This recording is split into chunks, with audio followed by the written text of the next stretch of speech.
Hey guys, I'm glad to be back with Chapter 5 of The Game of Silence. Chapter 5, this book by Louis Erdrich. If you didn't get through Chapter 4 yet, make sure you go back and watch that video.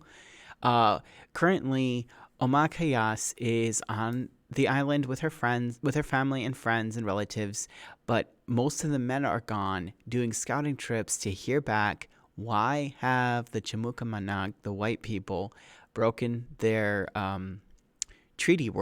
their treaty with the Anishinaabe, and they're trying to figure out, did the other Anishinaabe do something that caused the Chimukamanag to break their treaty?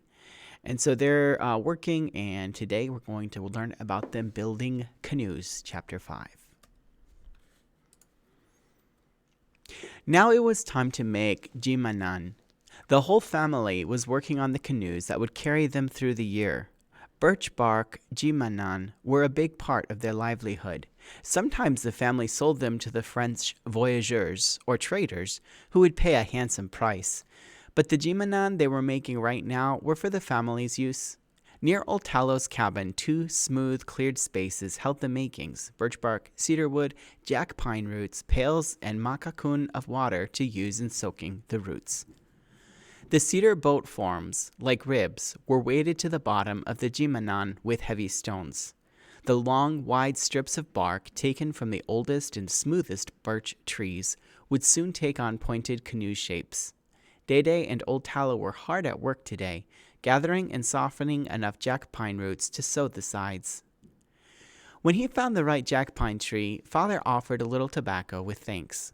Then he began to dig in the shade of the pine with Nokomis's iron hoe, the one she was proud of and guarded jealously. The roots followed the shape and direction of the tree branches, only they went under the ground. He lifted the roots up with his hands and a sharpened stick.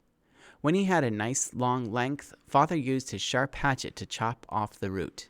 He took only a few roots from each tree so as not to hurt the tree. It was Pinch's job to gather the roots behind his father and to bring them to the bucket to soak. Of course, that wasn't a manly enough job for Pinch. While his father was down at the beach filling the pails, Pinch stealthily took the hatchet and with great whacks began to chop at a tree root. He used all his strength, but he couldn't sever the root. His efforts grew wilder. He chopped harder and harder until at last, in his frustration, the hatchet slipped and Pinch gashed his own leg. Ow! Pinch's howl was ear-splitting.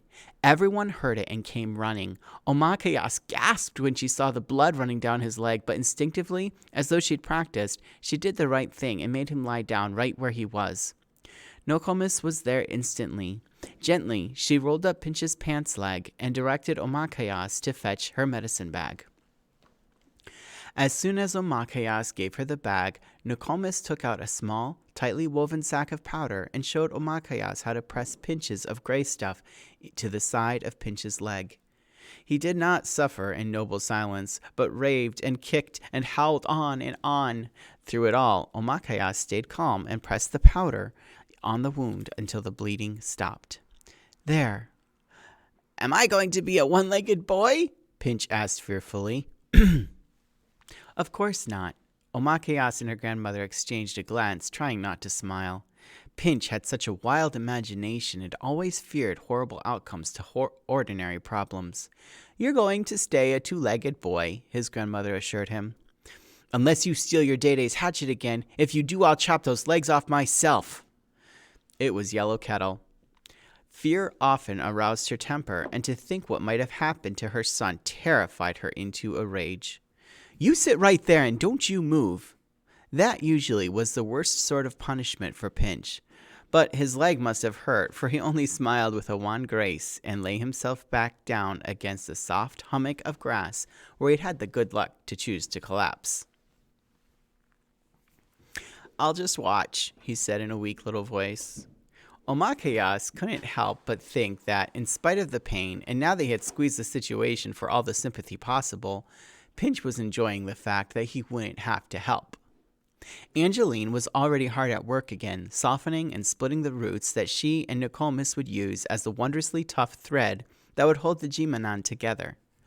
Dede was pounding stakes into the ground in the shape of the Geman. As he finished each stake, he bent the bark up into the form. This was crucial. Many a time he stood back with a narrowed eye and regarded the would-be Gemanon with a critical intensity. Old Tallow shared his solemn, thoughtful air. Every so often she filled her pipe and stared at the progress of the work. After long scrutiny, she made some tiny adjustment. They all worked equally on each of the two canoes. One was developing into the classic canoe shape, but the other, which would belong to Old Tallow, had a little roof in the stern of the boat. "How come you're making your canoe like that?" asked Omakayas. Old Tallow looked down at her, squinting one sharp eye. She said nothing. Omakayas knew her well enough to understand that when Old Tallow didn't want to answer a question, she did not evade or apologize. She didn't act as though she hadn't heard the question, and of course, she never lied. She just said nothing. Nothing. She let the silence between them fill the air. Unlike other people, Omakayas had noticed, silence did not make Old Tallow uncomfortable. Now, the warrior lady simply stood and smoked her pipe. The smoke drifted serenely in wavering fangs from each corner of her mouth. She was thinking. Omakayas did not ask the question again. Still, she wondered, why the odd addition to her Gemanon? All around them, dogs sat panting in the shade, watching as the humans did yet another of the mysterious things they liked to do. Makataiwazi was glad to get together with his puppy brothers and sisters, and they growled and mock fought up and down the beach. All day, stopping only for a handful of rice or to douse themselves with icy water from the lake, the family worked. By the end of the day, the stakes were in place. A huge amount of root was soaking thanks to Yellow Kettle, who was even better than Mikwam at digging up the long, snaky jack pine roots. Omakayas and her grandma went down to the beach to haul in the net Yellow Kettle had set out that morning. They brought in a load of shining fish, jackfish, pike, a few trout with beautiful mottled skins and red gills. Some of the fish they put on a basswood stringer and left in the water, away from the dogs, to clean and dry tomorrow. The other plump fish Nokomis immediately split open with a sharp knife she kept in a sheath at her belt. Now it was getting dark. The fire danced up, shooting sparks into the night, reflecting in tiny moons of glitter on the waves. Nokomis tested one of the long green alder sticks, well peeled by a grumpy Pinch who had thought he shouldn't have any chores at all.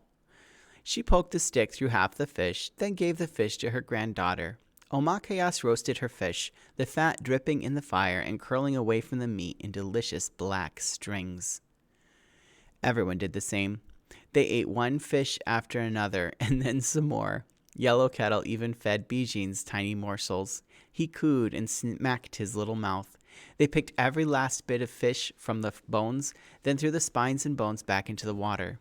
This was to show respect for the fish so that they would allow people to keep catching them. Afterward, everyone lay back in the sand. The air cooled quickly. It was a little cold to sleep outside, but Dede spread out the fire and built it up to a huge blaze. When the fire had all burned down to a bed of coals, he spread out the coals, and then all of the family heaped sand on top of the big spread-out remains of the fire. They were making their bed. The soft, comfortable sand was their mattress. Underneath, the coals would continue to give off a gentle heat. They all lay down under the stars.